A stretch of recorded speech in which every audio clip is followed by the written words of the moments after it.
شروع کرتا ہوں اللہ تعالیٰ کے نام سے جو بڑا مہربان نہایت رحم والا ہے۔ حضرت انس رضی اللہ تعالیٰ عنہ راوی ہیں کہ رسول کریم صلی اللہ علیہ وآلہ وسلم نے فرمایا، دعا عبادت کا مغز ہے۔ تشریح: مطلب یہ ہے کہ دعا عبادت کا خلاصہ ہے اور اس کا مقصود بالذات ہے، کیونکہ عبادت کی حقیقت اور اس کا خلاصہ عاجزی اور اپنے آپ کو ذلیل و کمتر سمجھنا ہے، اور یہی چیز دعا میں حاصل ہوتی ہیں۔ حضرت ابو ہریرہ رضی اللہ تعالیٰ عنہ راوی ہیں کہ رسول اللہ صلی اللہ علیہ وآلہ وسلم نے فرمایا، اللہ کے نزدیک دعا سے زیادہ بلند مرتبہ کوئی چیز نہیں ہے۔ تشریح: دعا سے زیادہ بلند مرتبہ کوئی چیز نہیں ہے کا مطلب یہ ہے کہ اذکار و عبادات میں کوئی چیز دعا کے برابر نہیں ہے،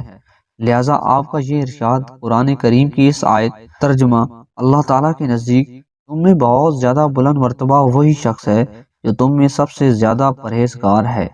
حضرت ابن عمر رضی اللہ تعالیٰ عنہ راوی ہیں کہ رسول کریم صلی اللہ علیہ وآلہ وسلم نے فرمایا، بلا شبہ دعا اس چیز کے لیے بھی نفع ہے جو پیش آ چکی ہے،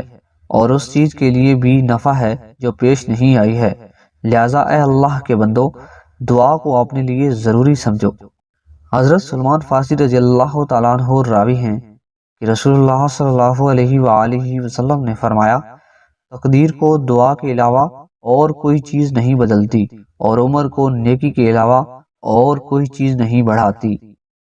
تشریح: تقدیر سے مراد ہے ایسی ناپسندیدہ چیز کا پیش آنا جس سے انسان ڈرتا ہے، لہٰذا حدیث کا مطلب یہ ہے کہ جب بندے کو دعا کرنے کی توفیق ہو جاتی ہے تو اللہ تعالیٰ اس سے ایسی چیز کو دور کر دیتا ہے